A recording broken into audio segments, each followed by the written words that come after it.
चन्द्रशेखर चन्द्रशेखर पाहि मां चन्द्रशेखर चन्द्रशेखर चन्द्रशेखर रक्ष मां.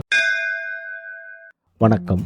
பல நூற்றாண்டுகள் பழமையான தேவார பாடல் பெற்ற திருத்தலங்களை தரிசிக்கும் நம் ஆன்மீக பயணத்தில் இன்று திருவாரூர் தியாகராஜ பெருமான் ஆலயத்திலிருந்து சுமார் 1/2 கிலோமீட்டர் தொலைவில் கிழக்கு ரத வீதியில் அமைந்துள்ள சுந்தரரால் பாடல் பெற்ற அருள்மிகு தூவாய்நாத திருக்கோவிலை தாங்க தரிசனம் காணப் போகின்றோம். துர்வாச முனிவருக்கு இறைவன் அருள் செய்த தலம், சுந்தரர் தன் இழந்த கண் பார்வையை மீண்டும் பெற்ற தலம் என்று பல்வேறு சிறப்புகளுடன் திகழ்கிறது இவ்வாலயம்.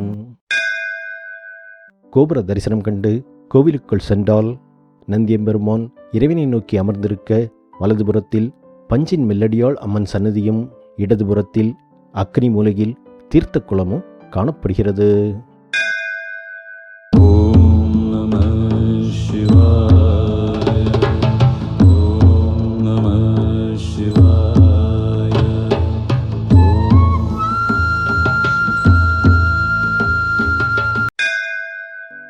கோவில் கருவறையில் தூவாய்நாதர் என்னும் திருப்பெயரில் இறைவன் பக்தர்களுக்கு அருள்பாலிக்கின்றார்.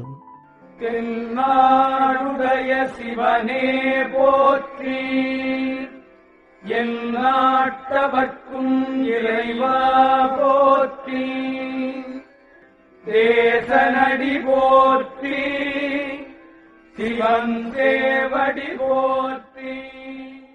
ஓம் நம சிவாய. தற்பொழுது இத்தலத்தோடு தொடர்புடைய சுந்தரர் வாழ்வில் நடந்த சம்பவத்தை சுருக்கமாக பார்க்கலாம். சுந்தரர் சென்னையை அடுத்துள்ள திருவொற்றியூரில் சங்கிலி நாச்சியாரிடம் உன்னை விட்டு எக்கணமும் பிரிய மாட்டேன் என்று இறைவன் மேல் ஆணையிட்டு சத்தியம் செய்து கொடுத்ததை மீறி சங்கிலி நாச்சியாரை பிரிந்தமையால் சுந்தரரின் கண் பார்வை பறிபோய்விடுகிறது. அதன்பின் தான் செய்த தவறை உணர்ந்த சுந்தரர் இறைவனிடம் மன்னிப்பு கோரி ஒவ்வொரு திருத்தலமாக சென்று தன் கண்பார்வை கிடைக்க இறைவனின் அருளை வேண்டி பாடிக்கொண்டே வருகின்றார். இறுதியாக திருவாரூரில் அமைந்துள்ள இத்தலத்திற்கு சுந்தரர் வந்தபொழுது இறைவன் அருளால் இத்தலத்தின் அக்னிமூலையில் அமைந்துள்ள குளத்தில் நீராடி தன் கண்பார்வையை மீண்டும் பெற்றதாக தலபுராணம் கூறுகிறது. வருடந்தோறும் பங்குனி மாதத்தில் சுந்தரர் கண்பார்வை பெற்ற நிகழ்வு இத்தலத்தில் ஒரு விழாவாகவே கொண்டாடப்படுகிறது. கண்ணோய் மற்றும் பார்வை குறைபாடு உள்ளவர்கள் இத்தலத்து இறைவனை வேண்ட அவர்களின் நோய்கள் நீங்கப் பெறும் என்று இத்தலத்தின் பிரார்த்தனை சிறப்பாக சொல்லப்படுகிறது. மேலும் இத்தலத்தின் தலபுராண வரலாற்றின்படி பிரளய காலத்தில் இத்தலத்தில் உள்ள குளத்தில் பிரளய நீரை துர்வாச முனிவரின் வேண்டுதலின்படி இறைவன் ஈர்த்து கொண்டு மக்களை காத்தார் என்று கூறப்படுகிறது. இப்படி துர்வாச முனிவருக்கு அருள் செய்ததால் இத்தலத்தில் அருள்பாலிக்கும் இறைவனுக்கு துர்வாச நாயனார் என்ற திருப்பெயரும் வழங்கப்படுவது குறிப்பிடத்தக்கது.